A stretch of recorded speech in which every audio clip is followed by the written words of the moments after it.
오늘은 하나님의 사랑의 확증이라고 하는 제목으로 하나님 말씀 전하겠습니다. 오늘 읽은 이 본문의 말씀으로 오늘과 또 다음 주 두 주에 걸쳐서 말씀을 전하려고 합니다. 5장부터는 칭의, 그러니까 믿음으로 의롭게 되는 이야기가 아니라 믿음으로 의롭게 된 사람들의 성화에 대한 이야기를 시작을 하고 있습니다. 그래서 우리 장로교회, 우리 개혁신학에서 가장 잘 표현하고 설명하는 것이 무엇이냐 하면 성화에 관한 내용입니다. 그러니까 구원의 서정에 있어서 성화가 무엇인지를 다른 데서는 잘 설명을 못합니다. 왜냐하면 이것은 교리를 알아야만 효과적으로 설명이 되기 때문입니다.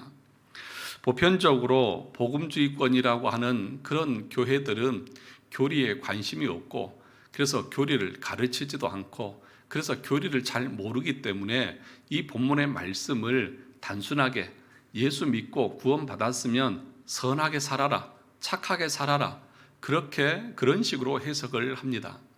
그러나 오늘 5장에 나와 있는 이 하나님의 말씀은 그렇게 우리에게 말씀하고 있는 것이 아닙니다. 로마서 5장에 보면 처음으로 하나님의 사랑에 대한 것이 나옵니다. 5장 8절을 우리 다시 한번 읽어보겠습니다. 시작. 우리가 아직 죄인 되었을 때에 그리스도께서 우리를 위하여 죽으심으로 하나님께서 우리에 대한 자기의 사랑을 확증하셨느니라. 그러니까 로마서 1장에서부터 5장까지 오면서 하나님께서 우리 인간을 사랑하셨다고 하는 표현이 여기 와서 처음 등장합니다. 그 전까지는 하나님께서 우리를 사랑하셨다는 말이 나오지 않습니다. 앞에서 늘 우리가 들었던 이야기가 무엇입니까? 우리가 죄인이라고 하는 사실, 우리가 하나님의 진노 아래 있다는 사실, 우리가 하나님 앞에 범죄했다는 사실, 하나님의 심판 아래 있다는 사실들을 계속해서 얘기했습니다. 그리고 칭의에 대해서 말하고 나서 5장에 와서 이제 처음으로 하나님의 사랑에 대한 표현이 나오고 있는 것입니다. 이 말씀이 의미하는 것은 하나님께서 우리를 사랑하셨다는 것입니다. 우리를 사랑하셔서 구원하기 위해서 십자가에서 죽으셨다는 것입니다. 하나님의 사랑은 말로만 사랑한 것이 아니라 죽으심을 통해서 우리를 향하신 하나님의 그 사랑을 확증해 주셨다는 것입니다. 그런데 문제는 이 사랑을 말하는 의도가 무엇이냐는 것입니다. 바울 사도가 지금 처음으로 여기서 하나님의 사랑을 말하는데 그 하나님의 사랑에 대해서 더 이상 말하고 있지 않습니다. 다시 말하면 하나님의 사랑이 무엇인지를 더 이상 설명하고 있지 않다는 것입니다. 그러니까 그 의도가 무엇이냐 하면, 만약에 내가 사랑을 받을 만한 이유가 있어서 주님이 나를 사랑한다고 하면 내가 사랑을 받을 만한 것이 얼마나 있는지는 모르지만 내 스스로가 나는 하나님의 사랑을 받을 만한 해, 그래서 내가 구원을 받은 거야, 이렇게 인식하고 받아들인다고 하면 하나님이 받으셔야 될 영광은 그만큼 줄어든다는 것입니다. 무슨 얘기인지 이해가 가십니까?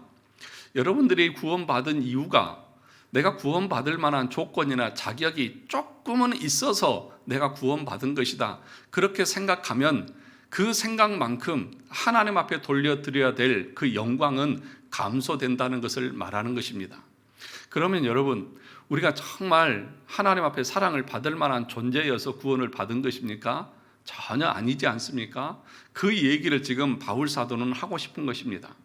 그래서 하나님의 사랑을 처음 얘기하면서 하나님의 사랑은 이것이고 저것이고 막 얘기하는 것이 아니라 오히려 그 사랑을 말하면서 우리의 죄됨에 대해서 더 반복해서 말하는 것을 우리가 볼 수 있다는 것입니다. 두 번째로, 만약에 우리가 예를 들어서 사랑을 받을 만해서 내가 하나님의 사랑을 입었다고 하면, 만약에 그 조건이 사라지게 되면 어떻게 될까요? 하나님께서 다시 나를 미워하시고 다시 나를 치시고 심판하실 것이라고 하는 두려움이 우리 가운데 몰려올 수밖에 없다는 것입니다. 그래서 그렇게 생각하는 것 자체가 우리에게는 재앙이고 우리에게는 심판이라고 말하는 것입니다. 그러니까 이 말씀 속에서 나의 의나 나의 자랑을 조금이라도 드러낸다고 하면 그것은 당신에게 재앙입니다. 그것은 당신에게 심판이 될 것입니다. 그렇게 지금 말하고 있다는 것입니다. 왜 그렇습니까? 만약에 제가 누군가를 저기 저 제일 끝에 앉아있는 저 여성분을 제가 뭐 얼굴이 이쁘고 또는 뭐 몸매가 좋고 집안 배경이 좋고 막 이런 것이 좋아서 저분과 결혼했다고 합시다. 예를 드는 거예요. 그런데 나이가 먹어서 이제 50되고 60이 넘어가고 70이 되면 어떻게 될까요? 그 미모를 계속 유지할 수 있을까요? 없겠죠. 또 예를 들어서 그런 것이 다 사라지게 되면 그러면 저분은 어떻게 생각할까요? 이것이 좋아서 나를 결혼했는데 이것이 없어지면 나를 싫어하면 어떡하지? 그런 걱정과 염려를 할까요? 안 할까요? 하겠죠. 그러니까 여러분들이 하나님 앞에 구원받은 것이 내가 구원받을 만한 조건이 있어서 내가 구원받았다, 그렇게 생각하는 순간 하나님의 영광은 그만큼 가려지는 것이고, 더 나아가서 여러분은 그것이 사라지게 될 때 여러분 마음 가운데는 하나님을 향한 기쁨이나 감격이 아니라 두려움과 공포 가운데 살아갈 수밖에 없을 것이라는 것입니다. 그것이 지금 로마서 5장 8절에서 바울 사도가 지금 말하는 하나님의 사랑에 대한 의미인 것입니다. 그래서 여러분들이 오늘 5장을 볼 때에 이것을 여러분들이 염두에 두고 이 말씀을 보셔야 하는 것입니다. 그래서 이것을 우리가 하기 전에 우리 개혁주의 성령론에 대해서 잠깐 말씀을 드리려고 합니다. 왜냐하면 이것이 앞으로 오늘과 또 다음 주에 설교할 내용의 아주 중요한 부분이기 때문에 그런 것입니다. 우리 개혁주의 성령론은 반드시 하나님의 말씀과 연결을 시킵니다. 말씀이 없는 곳에서는 성령의 역사가 있습니까? 없습니까? 있어요? 없어요? 우리는 없다, 그렇게 가르칩니다. 말씀이 앞서서 가고 그 말씀의 역사로 성령께서 일하시는 것입니다. 그것이 우리가 믿고 우리가 아는 성령론이라는 것입니다. 그런데 보편적인 곳에서는 어떻게 이야기하냐 하면 성령 충만함 받는 것을 말씀에서 받지 않습니다. 언제 받습니까? 어떻게 받습니까? 기도원 가서 받고, 그리고 찬양 시간에 받고, 기도하다가 받고, 그러면서 손을 들고 몸을 흔들면서 성령이여 나에게 임하여 주시옵소서라고 하면서 성령의 충만함을 받았다고 말하는 것이 보편적인 성령 충만함입니다. 그런데 여러 번 여러분들에게 말씀을 드렸지만 찬양은 내가 받는 것입니까? 하나님 앞에 올려드리는 것입니까? 하나님 앞에 올려드리는 거잖아요. 찬양은 내가 은혜 받는 게 아니에요. 그것은 하나님 앞에 올려드리는 거예요. 그러니까 찬송을 통해서 우리가 은혜 받았다, 그 말 자체가 잘못된 표현이라는 것입니다. 더 나아가서 성령은 뭐라고 말씀하고 있습니까? 진리의 영이라고 말씀합니다.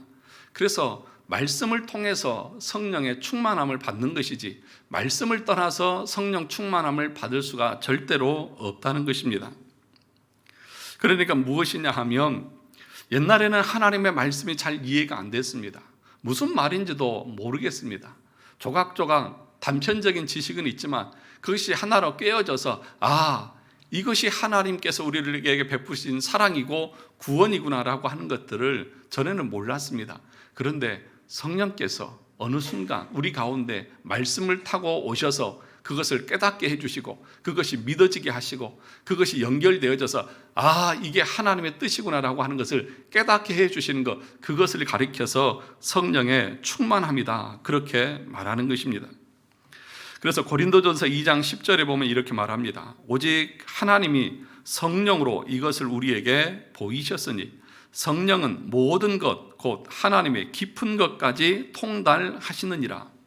그래서 성령이 오셔서 보여주시는 거예요. 깨닫게 해주시는 거예요. 뭘요? 하나님의 말씀의 깊은 것까지 통달하게 해주시고 이해되게 해주시는 것, 그런 방식으로 성령의 충만함을 주신다는 것입니다. 그래서 에베소서 5장 18절 여러분 잘 아시죠? 술 취하지 말라, 이는 방탕한 것이니 오직 성령의 충만함을 받으라. 시와 찬송과 신령한 노래들로 서로 화답하며 너희의 마음으로 주께 노래하며 찬송하며 범사의 우리 주 예수 그리스도의 이름으로 항상 아버지 하나님께 감사하며 그리스도를 경외함으로 피차 복종하라. 이 성령 충만함에 대해서 이렇게 얘기를 하고 있는데, 똑같은 내용을 골로새서 3장 16절에서는 이렇게 표현합니다. 그리스도의 말씀이 너희 속에 풍성히 거하여 그 다음에 모든 지혜로 피차 가르치며 권면하고 시와 찬송과 신령한 노래를 부르며 감사하는 마음으로 하나님을 찬양하고 또 무엇을 하든지 말에나 일에나 다 주 예수의 이름으로 하고 그를 힘입어 하나님 아버지께 감사하라. 그러니까 에베소서 5장 18절에서부터 말하는 내용과 골로새서 3장 16절에서부터 말하는 내용이 다 똑같습니다. 똑같아요. 찾아보세요. 나중에 집에 가서 한번 보십시오. 똑같은 내용이에요.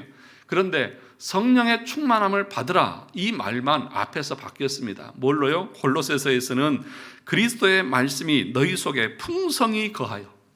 그러니까 성령 충만함은 무엇입니까? 하나님의 말씀이 우리 가운데 풍성하게 거해서 하나님이 우리에게를 향하신 뜻이 무엇인지를 깨닫고 그 말씀의 지배와 다스림 가운데에서 서로 격려하고 감사하며 하나님 앞에 찬양을 돌리는 삶, 그것 자체가 성령의 충만함이다. 그렇게 말씀하고 있는 것입니다.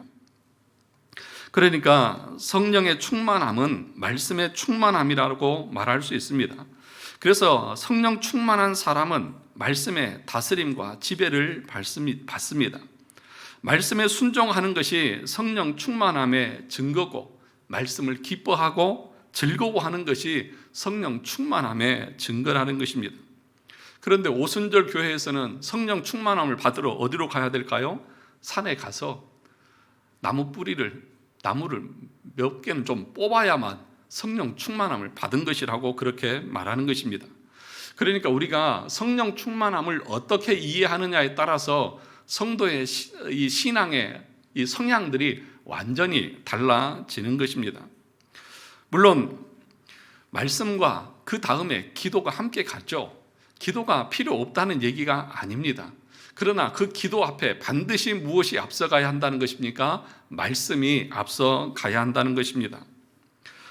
앞서 먼저 말씀이 가고 그 말씀이 정말 나에게 기쁨이 되고 그렇게 말씀이 꿀송이 같고 너무 즐겁고, 이것이 바로 성령 충만함의 증거라는 것입니다. 말씀은 전혀 모르는데 그냥 손들고 랄랄랄라 하면서 기도하는 것이 성령 충만이라고 생각하는 것은 너무나 성경적이지 않고 잘못된 성령론이라는 사실들을 우리가 알아야 합니다. 그런 사람은 겉으로 볼 때는 열심히 있는 것 같고 성령 충만한 것 같습니다. 그러나 그것은 성령 충만함이 아닙니다. 그 성령을 통해서 그 인격의 변화는 전혀 일어나지 않습니다. 오히려 그 기도를 통해서 자신의 소욕, 욕심을 기도라고 하는 방편을 통해서 채울 뿐이지 거기서 그 삶의 변화된 모습은 전혀 나타나지 않는 거예요. 그래서 옛날에 그런 이야기들 많이 했습니다. 기도원에 가서 실컷 2박 3일 동안 부흥에 참석하고 기도를 그렇게 뜨겁게 하고 내려오면서 버스 정류장에서 버스 타면서 자리 다툼하고 싸우는 것이 오늘날 성도의 모습이다. 그러니까 그것이 성령의 충만함이 아니라는 것이죠.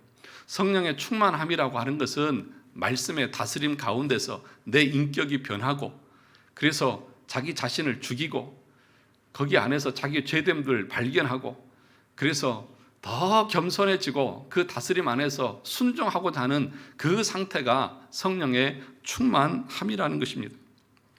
그래서 다윗은 시편 19편에서 이렇게 말했습니다. 시편 19편 10절과 13절에 금 곧 많은 순금보다 더 사모할 것이며 꿀과 송이꿀보다 더 달도다.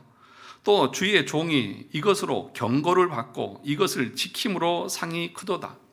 하나님의 말씀이 꿀과 송이꿀보다 더 달고 기쁘고 즐거운 상태, 그것이 성령 충만한 상태인데, 그럴 때 나타나는 현상이 뭐냐? 다윗이 말하기를 이것으로 경고를 받고 이것을 지킴으로 상이 크도다. 하나님의 말씀에 다스림 아래에 있다는 것입니다. 말씀의 경고를 받는다는 거예요. 그러면 무엇이 나타나느냐? 자기 허물을 능히 깨달을 자 누구리요? 나를 숨은 허물에서 벗어나게 하소서. 그러니까 말씀을 통해서 성령 충만을 받으면 드러나는 증상이 뭐예요? 고개를 드시고 눈을 뜨시고 저를 보십시오. 자기가 얼마나 많은 죄 가운데 죄 아래 있는지를 깨닫는 거예요. 그래서 하나님, 나를 이 죄에서 건져 주시옵소서, 그렇게 회개하는 모습으로 나타난다는 것입니다. 그것이 성령께서 말씀을 통해서 역사하시는 모습이라는 것입니다. 더 나아가서 이렇게 말합니다.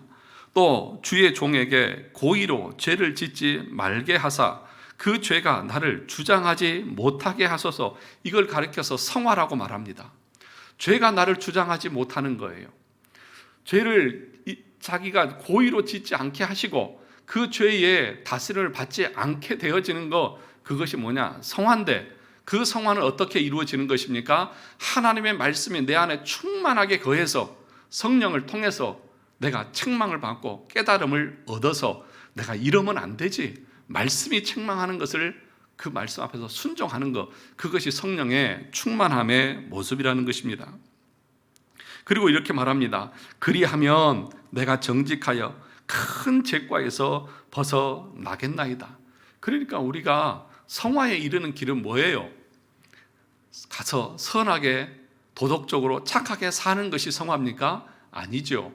우리가 말씀으로 내 안에 충만하게 채워서 그 말씀을 통해서 성령께서 나를 책망하시고 나를 징계하시고, 내가 죄를 지을 때 너 그거 하나님 앞에서 엄청난 책망을 받을 일이야 라고 하는 것을 계속해서 깨닫게 되어질 때에 내가 어떻게 되는 거예요? 거기서 벗어날 수 있고, 내가 고의로 짓는 죄에서 벗어날 수 있고, 그래서 내가 하나님 앞에서 성화의 삶을 살아갈 수 있다는 것입니다. 그래서 지금 이 로마서 5장이 성화에 대한 얘기를 하기 때문에 이 성령에 대한 이야기를 지금 먼저 하고 있다는 것입니다. 그것을 여러분들이 먼저 이해를 하셔야 하는 것입니다. 그러니까 성령 충만함은 하나님의 말씀을 무엇보다도 즐거워하고 기뻐하는 상태입니다. 그때 나타나는 현상이 무엇이라고요? 자기 죄를 발견하는 것이고, 그래서 회개하고, 그리고 율법의 말씀을 두려워해서 고의로 죄를 짓지 않고 그 죄가 자기를 주장하지 못하게 하는 성화의 삶을 우리가 살아갈 수 있다. 그것을 지금 바울 사도는 5장에서 말씀하고 있다는 것입니다. 그러면 하나님께서 우리를 구원하실 때에 우리를 사랑하셔서 우리를 구원하셨는데 그때 우리의 상태가 어떠했느냐? 오늘 바울은 이렇게 얘기합니다. 6절을 다시 보시기 바랍니다. 6절을 보면 이렇게 말합니다. 우리가 어떨 때요? 아직 연약할 때에 기약대로 그리스도께서, 그 다음에 경건하지 않은 자를, 6절에서 우리가 구원받기 이전의 상태를 뭐라고 말합니까? 연약할 때, 또 경건하지 않은 자, 그렇게 표현합니다. 8절을 보시죠. 시작. 우리가 아직 죄인 되었을 때에, 보시죠. 우리가 언제 구원받았어요? 죄인 되었을 때에. 10절을 다시 보시겠습니다. 시작. 곧 우리가 원수 되었을 때에. 자, 보세요. 하나님께서 8절에 우리를 사랑하셔서 구원하셨다고 했는데 그때 우리 인간의 상태가 어떠했느냐? 4가지로 얘기를 하고 있습니다. 첫 번째는 뭐예요? 우리가 연약했다. 두 번째는 경건하지 아니했다. 세 번째는 죄인이었다. 네 번째는 원수였다. 그럴 때에, 그때 그런 상태에 있는 우리를 향해서 예수 그리스도께서 십자가에서 죽으셨다. 그러니까 여러분 6절에서부터 계속 10절까지 보시면 그 앞에 죄에 대해서 말하면서 죽으셨다, 죽으셨다, 죽으셨다. 십자가에서 계속 죽으셨다, 죽으셨다, 죽으셨다. 왜 하나님의 사랑을 말하면서, 그러면 그 하나님의 사랑이 무엇인지 구체적으로 더 설명하지, 거기에서 계속해서 우리가 구원받기 이전의 상태가 어떠했는지를 말하고 있을까요? 한마디로 말하면 너희들은 구원받을 만한 자격이나 조건이나 사랑을 받을 만한 어떠한 건덕지가 하나도 없었다. 티끌만한 것도, 그죠? 그렇지 않습니까? 티끌만한 것도 내 안의 공로나 의를 찾아볼 수 없는 상태에서 하나님께서 나를 살리시고 구원하셨다. 이 사랑이 얼마나 크냐는 것이죠. 그러니까 앞에서도 계속 얘기했지만 내가 얼마나 비참한 상태에서 구원받았는지를 아는 사람들은 그만큼 하나님의 은혜에 감사하고 감격하면서 정말 하나님, 내가 이런 존재였군요. 그것을 깨닫게 하는 것이 누구예요? 성령이고, 그 성령께서 역사하시려면 이 하나님의 말씀이 올곧게 선포되어져야만 우리가 이 하나님의 사랑이 무엇인지를 깨달을 수 있다는 것입니다. 그래서 이 네 가지를 향해서 우리 인간의 상태라고 그렇게 얘기합니다. 그러면 이 네 가지가 어떤 상태인지를 말씀을 드리겠습니다. 연약하다는 뜻이 무슨 말이냐 하면 성령의 도우심이 없으면 우리가 어떤 일도 할 수 없다. 그 말이 연약하다는 뜻입니다. 바울은 자기 자신 속에 오직 죄악된 것밖에 아무것도 가지고 있는 것이 없는 자들을 향해서 연약하다 그렇게 표현합니다. 왜냐하면 그들을 어떻게 또 부른다고요? 경건하지 않은 자들이라고 부르기 때문에 그렇습니다. 그러니까 연약하다고 하는 그 말은 별 볼 일 없다는 것입니다. 다시 말하면 우리가 하나님으로부터 그 어떤 배려나 존중을 받을 만한 가치나 자격이 전혀 없는 상태를 가리켜서 연약하다 그렇게 얘기를 합니다. 그러니까 무슨 말입니까? 성령의 도우심이 없으면 우리는 하나님을 알 수도 없고요, 하나님을 찾아갈 수도 없고요, 하나님을 향해서 어떤 선한 것도 할 수 없는 상태, 그때가 바로 연약한 상태고 경건하지 않은 그런 상태인 것이죠. 그러면 두 번째로 경건치 않음이라고 하는 것은 뭐냐 하면 더 나가는 것입니다. 더 나가는 거예요. 그러니까 연약하다고 하는 것은 아무 능력이 없다고 하는 것이라고 하면, 경건치 않다고 하는 말은 더 적극적으로 하나님을 심하게 대적하는 것입니다. 경건치 않음이 뭐라고요? 하나님을 대적하는 것입니다. 그런데 이 하나님을 대적하는 데 있어서 어떻게 대적하냐면 세 가지로 대적을 합니다. 첫 번째는 하나님의 주권에 대해서 대적하고, 두 번째는 하나님의 거룩하심에 대해서 대적하고, 세 번째는 하나님의 전지하심에 대해서 우리 인간이 대적하는 그런 상태에 있다는 것입니다. 그러면 하나님의 주권에 대한 대적이 무엇이냐? 주권은 우리 인생의 주인이 누구에게 있다는 것입니까? 우리 인생의 모든 주권이 누구에게 있다는 것입니까? 하나님에게 있다는 것 아닙니까? 하나님이 내 인생의 주인이고, 그리고 나는 그 주인의 명령을 따라서 순종해야 마땅한 존재라고 하는 의미가 거기에 담겨져 있습니다. 그렇죠? 그러니까 하나님의 주권을 인정한다고 하는 그 말의 의미는 나는 하나님의 말씀에 순종해야 될 존재다, 그런 의미를 담고 있다는 것입니다. 쉽게 말하면 하나님의 주권을 따르는 사람은 나는 명령을 받는 자다, 그런 개념이 있어야 하는 것입니다. 나는 순종해야 되고 하나님이 나에게 명령하는 명령권자라고 하는 그런 의식을 가지고 있어야 한다는 것입니다. 이 땅의 주인은 하나님이십니다. 교회의 주인이 누구이십니까? 하나님이십니다. 우리 가정의 주인이 누구이십니까? 하나님이십니다. 그렇게 말만 하는 것이 아니라 그 주님의 주권과 그 다스리심에 우리 모두가 순종해야 되는 그런 삶을 사는 것을 말하는 것입니다. 그런데 우리 하나님은 보입니까? 안 보입니까? 우리 눈에 보이지 않아요. 주권자이신 하나님은, 영이신 하나님은 우리 눈에 보이지 않습니다. 그래서 하나님의 대리 통치자로 이 땅에 사람들을 보내셨습니다. 가정에는 누구를 보내셨습니까? 부모를 주셨습니다. 교회에는 누구를 주셨습니까? 목회자를 주셨습니다. 이 세상에는 누구를 주셨습니까? 권세자들을 다 주셨어요. 그게 누구를 대신하는 거예요?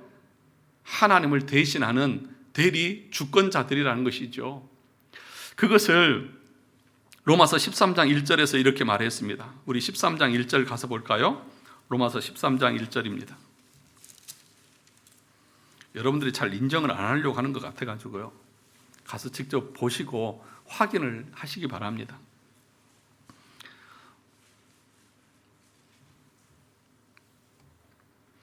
같이 읽어보겠습니다. 시작. 각 사람은 위에 있는 권세들에게 복종하라. 권세는 하나님으로부터 나지 않음이 없나니 모든 권세는 다 하나님께서 정하신 바라. 분명하게 말씀하고 있습니다. 그러니까 우리가 하나님의 주권을 인정한다고 하면 그 모든 권세는, 그 모든 권위는 누가 주신 것입니까? 하나님이 주신 것이라는 것입니다. 그래서 그 모든 주권 앞에 순종하려고 하는 태도와 자세를 가져야 하는 것이 마땅한 것입니다. 저분이 내 부모님이니까 마땅히 순종해야지. 저분이 우리 교회 목사님이니까 당연히 순종해야지. 저분이 세상에 권세를 가지고 있는 사람이니까 당연히 순종해야지. 이런 마음을 가지는 것이 지극히 정상적이고 자연스러운 모습이라는 것입니다. 그런데 여러분들도 알다시피 오늘날에는 이 모든 권위가 사라지고 무너지고 있습니다. 가정에서 부모의 권위가 없습니다. 가정에서 누가 대장이에요? 자녀들이 대장이에요. 교회에 목사의 권위가 있습니까? 여러분, 목사의 권위에 대해서 어느 정도 존중을 하시나요? 정말 여러분, 목사가 없는 데서도 우리 목사님 하면서 귀하게 여기면서 그렇게 열심히 기도하고 그러십니까? 없는 데서는 나라님 욕도 한다는데 목사님 욕 못하겠어? 하면서 뒷담화 얼마나 하십니까? 기가 간지러워 죽겠어요. 아주 얼마나 제 욕을 하시는지. 네, 농담이고요. 다 그렇게 한다는 거죠. 그런데 여러분, 그런 것이 하나님 앞에 얼마나 큰 죄고 악이라는 사실, 그러니까 뭐냐, 그것이 곧 경건치 않음이고 그것이 곧 하나님의 주권에 대한 도전이고 그것이 곧 죄라고 하는 사실들을 우리는 의식하지 못한 상태에서 계속해서 그런 경건치 않음을 보이고 있다는 것입니다. 자녀들이요, 여러분들은 부모님이 명령할 때에 왜 그렇게 퉁명스럽게 말하는지요? 왜 그렇게 부모에 대해서 불순종하는지요? 무슨 자격증을 가지고 있는 것입니까? 그래도 해도 되는 것입니까? 아니에요. 오히려 다른 사람은 우리 부모를 욕해도, 다른 사람이 우리 부모를 무시한다 할지라도 내 자식은 그 부모가 아무리 죄를 짓고 돌아와도 우리 부모로서 존중하고 부모로서 순종해야 되는 것이 마땅한 것입니다. 그것이 자녀의 도리인 것이죠. 그런데 오늘날은 그렇지 않아요. 또한 교회의 권위는 어떻습니까? 권위주의를 싫어한다고 하면서 그 권위주의가 잘못됐다는 그 명분하에 권위까지 다 버려버렸습니다. 그래서 이런 표현을 씁니다. 목욕물이 더럽다고 아기까지 버려버렸다. 그렇지 않습니까? 목욕물은 권위주의입니다. 그러니까 내가 뭐네 하면서 목에 힘주고 갑질을 하는 것은 잘못되어졌죠. 그렇다고 해서 하나님이 그 자리에 세워주신 그 권위까지 무시해서야 되느냐? 되지 않는다는 것입니다. 권위는 가정이든지 교회든지 나라든지 있어야 되는 것입니다. 그 권위주의가 잘못된 것이지 권위 자체가 잘못된 것이 아니지요. 그런데 조금만 명령을 하고 조금만 자기 싫은 것을 얘기를 하면 갑질을 한다, 권위적이다, 그런 표현을 쓰면서 듣지를 않습니다. 자기의 불순종과 그 하나님의 주권을 인정하지 않는 자신의 경건치 않음과 그 죄악에 대해서는 돌아보지 않고 계속해서 남 탓을 하면서 하나님이 세우신 권위가 잘못되어졌다는 것처럼 그렇게 말하는 것이 오늘날의 모습인 것입니다. 사랑하는 성도 여러분, 우리가 하나님의 주권을 인정한다고 하는 것은 나의 주인은 내가 아니라 우리 하나님이시라는 것을 인정하는 것이고, 교회의 주인도 우리 하나님이시라는 사실을 인정하는 것입니다. 교회뿐만 아니라 국가의 주인도 하나님이시라고 하면 그 국가를 통치하는 권력자들, 그것 또한 때로는 불의하고 불합리할 수 있지만 하나님이 주신 권위라는 사실들을 우리가 잊어서는 안 된다는 것입니다. 두 번째, 경건치 않음의 대적은 뭐냐면 거룩을 대적한다고 말씀을 드렸습니다. 이 거룩은 도덕성과 관련이 됩니다. 한마디로 말하면 거룩은 절대적 기준으로서의 도덕을 말하는 것입니다. 거룩을 우리는 그런데 상대적으로 생각합니다. 거룩의 기준이 우리 주님이고 하나님의 말씀이어야 하는데 그 거룩의 기준을 절대적으로 신뢰하지 않습니다. 요즘은 뭐냐? 모든 가치는 상대적이라고 그렇게 말합니다. 모든 가치는 상대적이죠. 그렇죠? 그러니까 이 나라에서 가치와 우리나라에서 가치가 다릅니다. 또 이 사람의 생각과 저 사람의 생각이 다릅니다. 그러니까 모든 도덕의 기준이 자기 나름대로의 기준으로 세워져 있다는 것이죠. 그래서 하나님의 말씀이 이렇습니다 라고 말할 때에 사람들은 목사님, 지금 시대가 어떻게 변한 줄 아십니까? 사람들의 생각이 어떻게 바뀌었는 줄 아십니까? 목사님, 어디 가서 그런 말씀 하지 마세요. 그러면 왕따 당해요. 그렇게 얘기를 하는 거예요. 그러니까 하나님의 말씀을 이렇게 증거해도요, 그 하나님의 말씀을 내 삶의 절대적인 도덕 기준으로 삼는 것이 아니라 내가 경험하고 내가 세상에서 배웠던 또 이 시대의 흐름에 맞춰서 내 도덕의 기준으로 삼고 살아간다는 것입니다. 그것이 바로 경건치 않음의 증거라는 것입니다. 그러면 여러분, 반대로 생각해 보십시오. 이 하나님의 말씀이 절대 진리가 아니라는 것입니까? 아니면 하나님의 말씀도 시대에 따라서 변해야 된다는 것입니까? 만약에 시대에 따라서 하나님의 말씀이 변한다고 하면 그것을 어떻게 절대적인 진리라고 말할 수 있느냐는 것입니다. 하나님의 말씀은 어제나 오늘이나 내일이나 영원토록 동일한 우리 삶의 절대적인 도덕의 기준입니다. 그것이 하나님의 말씀의 기준인 거예요. 그런데 한번 여러분 돌아보십시오. 아무리 얘기를 해도 목사님, 지금은 세상이요 이렇게 변해가지고요 안 돼요. 그렇게 얘기하면 사람들이 좋아하지도 않고요, 오지도 않아요. 그렇게 타협하자고 얘기합니다. 목사님들하고도 대화를 하다 보면, 아이고 목사님, 그렇게 깐깐하게 얘기하면, 아이고 그거 안 돼요. 예. 요즘 세대가 얼마나 바뀌었는데요. 특히 이제 젊은이들 얘기하면, 요즘 젊은 사람들이요, 목사님 그런 얘기하면 통하지도 않아요. 여러분, 말씀이 통하지 않는 이유가 어디에 있습니까? 그것이 말씀의 능력이 없어서입니까? 아니면 내가 완악하고 경건하지 않고 하나님을 향해서 대적해서입니까? 하나님을 향해서 대적하는 우리의 악함 때문이라는 사실들을 우리가 알아야 하는데, 그것을 내 자신에게 탓을 돌리는 것이 아니라 하나님의 말씀이 잘못되어졌다고 하는 것처럼 얼마나 불경스럽고 경건치 못한 모습이냐는 것이죠. 그것이 오늘 여기서 말하는 경건치 않음에 대한 모습이라는 것입니다. 세 번째가 뭐라고 했습니까? 하나님의 전지하심에 대한 대적이라고 말했습니다. 하나님은 모든 것을 다 하시는 하나님이십니다. 하나님은 내 생각보다 우월하신 분이 하나님이십니다. 그런데 자기 주장을 펼치면서 하나님의 말씀을 반박합니다. 다시 말하면 하나님이 틀렸다는 것입니다. 자기 주장이 더 옳다는 것입니다. 그러니까 하나님의 말씀을 말씀 그대로 순종하는 것이 아니라 그 하나님의 말씀을 내가 반박하고 거역하는 것을 말하는 것입니다. 하나님의 말씀의 절대성을 인정하지 않습니다. 그래서 이런 사람들을 가리켜서 뭐라고 말하느냐? 실천적 무신론자들이다, 그렇게 말합니다. 말씀은 들어요. 그런데 그 말씀이 내 인생의 절대적인 삶으로 작용하지 않는다는 것입니다. 사랑하는 성도 여러분, 연약하다, 경건하지 않다. 이 경건하지 않은 것은 하나님의 주권에 대한 도전이고, 하나님의 거룩에 대한 도전이고, 하나님의 전제하심에 대한 도전으로 경건하지 않음이 드러난다는 것입니다. 그 세 번째가 무엇이었습니까? 8절 보니까 우리가 아직 죄인 되었을 때에, 죄인이라고 하는 것은 하나님의 표준에 미치지 못하였다. 로마서 3장 23절에서 뭐라고 말했습니까? 모든 사람이 죄를 범하였음에 하나님의 영광에 이르지 못하더니, 하나님의 표준에 도달하지 못한 상태가 우리 인간의 죄된 모습인 것입니다.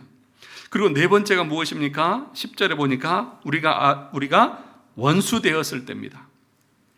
이 원수 되었을 때는 뭐냐? 앞에 세 가지를 다 합친 것보다도 더 악한 것이 원수됨의 의미인 것입니다. 이것은 하나님을 적극적으로 대항하는 것입니다. 그런데 이 적극적으로 하나님을 대항하는 우리의 모습이 우리 삶에 얼마나 많이 있습니까?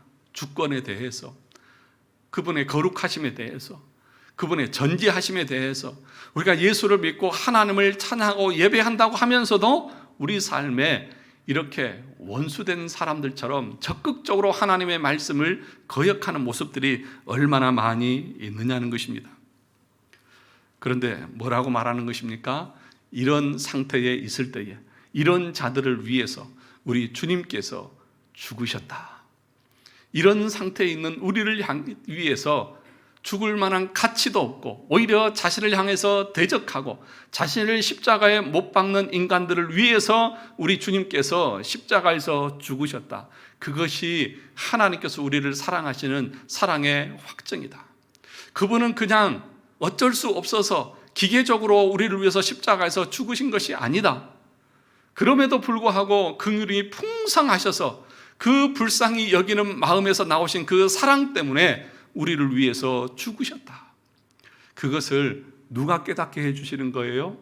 이 말씀을 들을 때에 성령께서 우리 안에서 역사하셔서 말씀을 다 듣고 들어보고 그것이 내 안에서 이해되어지고 믿어지고 확신으로 되어져 나가는 것입니다. 그럴 때 우리 안에서 하나님과 화목과 화평이 이루어지고 그 안에서 진정한 그 사랑의 확신을 통해서 기쁨이 우리 삶에서 이루어질 수 있는 것입니다. 이것이 우리에게 주어지는 첫 번째 축복이고 은혜이고 그것이 하나님께서 일하시는 하나님의 방식이고 그래서 여러분 오늘 이 말씀을 마치면서 여러분이 한 가지 가져야 될 것이 무엇입니까? 내가 하나님 앞에서 사랑을 받을 만한 자격이 있어서 받은 것이라고요? 아니요. 전혀 없습니다. 오히려 우리는 더 적극적으로 하나님을 향해서 거역하고 반역하고 죄를 지으면서 하나님을 십자가에 죽였던 원수들과 같은 존재들입니다. 그것을 우리가 알고 하나님 앞에 나아간다고 하면 우리가 얼마나 하나님 앞에 겸손해져야 될까요? 하나님의 사랑에 대해서 얼마나 감격해야 할까요? 그것이 우리가 가져야 될 믿음의 모습 아니겠습니까? 다음 주에는 그러면 하나님께서 구원받은 우리를 향해서 어떻게 성화를 이루어 가시는지 말씀과 성령을 통해서 어떻게 이루어 가시는지를 함께 나누겠습니다. 이 시간 다 같이 함께 말씀을 생각하면서 잠시 기도했으면 좋겠습니다. 하나님, 내가 무엇이기에 내가 하나님 앞에 사랑받을 만한 건덕지가 하나도 없고 티끌만 해도 만한 그런 자격이나 조건이 없이 오히려 연약해서 아무것도 할 수 없고 경건치 않아서 하나님의 주권과 거룩과 전지하심에 대해서 적극적으로 반역하고 죄 아래 있고 원수된 내가 무엇이다고 나를 이렇게 사랑해 주셨습니까? 하나님, 내가 이 사랑을 깨닫고 알 수 있는 은혜를 주셔서 진실로 하나님 앞에 감사하고 찬양하고 주님을 나의 모든 것을 다해서 사랑하며 살아갈 수 있는 내 삶이 될 수 있게 해달라고 이 시간 다 같이 우리 자신을 돌아보며 함께 기도하겠습니다. 하나님 아버지, 은혜와 사랑을 감사합니다. 오늘도 하나님께서 우리를 얼마나 사랑하셨는지 또 어떻게 사랑하셨는지 언제 사랑하셨는지를 함께 말씀을 통해서 돌아봅니다. 하나님 아버지, 이 시간도 오셔서 역사하시고 성령께서 이 말씀을 통해서 우리 가운데 역사하여 주셔서 우리의 죄악되고 악함과 거짓됨과 부패함들을 보게 하시고 하나님, 내 자신의 하나님 구제불능의 상태를 깨닫게 해주셔서 하나님이 어떻게 나를 사랑하시고 그 사랑의 깊이와 넓이가 어떠한지를 알게 하여 주셔서 참으로 하나님 앞에 기쁨과 감사함으로 나아갈 수 있는 우리의 심령들이 다 되어질 수 있도록 하나님 도와주시옵소서. 말씀을 기뻐하고 말씀을 사랑하며 즐거워하며 그 말씀 속에서 하나님의 뜻을 깨닫게 하시고 하나님 성령께서 오셔서 하나님의 뜻을 통달하게 하시고 깨닫게 하여 주셔서 하나님 앞에 더 겸손함으로 하나님 앞에 더 아버지 하나님 낮아진 모습으로 주님의 주권을 인정하며 겸손하게 나아갈 수 있는 우리 모든 심령들이 다 되어줄 수 있도록 아버지여 오셔서 역사하시고 간섭하시고 새롭게 하여 주시는 은혜를 베풀어 주시옵소서. 하나님 아버지 감사합니다. 우리가 아직 죄인 되었을 때에 그리스도께서 우리를 사랑하심으로 우리를 향하신 하나님의 사랑을 확정적으로 보여주신 것을 감사합니다. 내가 사랑받을 만한 조건이나 자격이 티끌만큼도 없는 상태임에도 불구하고 내가 연약할 때에, 경건치 않을 때에, 죄인 되었을 때에, 원수 되었을 때에 적극적으로 하나님을 대적해서 마땅히 심판받아야 마땅한 존재임에도 불구하고 긍휼의 풍성하신 사랑을 베풀어 주신 것을 감사합니다. 하나님, 이것이 우리 가운데 깨달아지게 하시고 믿어지게 하시고 확신으로 주어져서 주 안에서 참된 평안과 감격과 기쁨을 누리고 살아가는 우리 성도들의 삶이 되게 해 주옵소서. 예수님의 이름으로 기도하옵나이다. 아멘.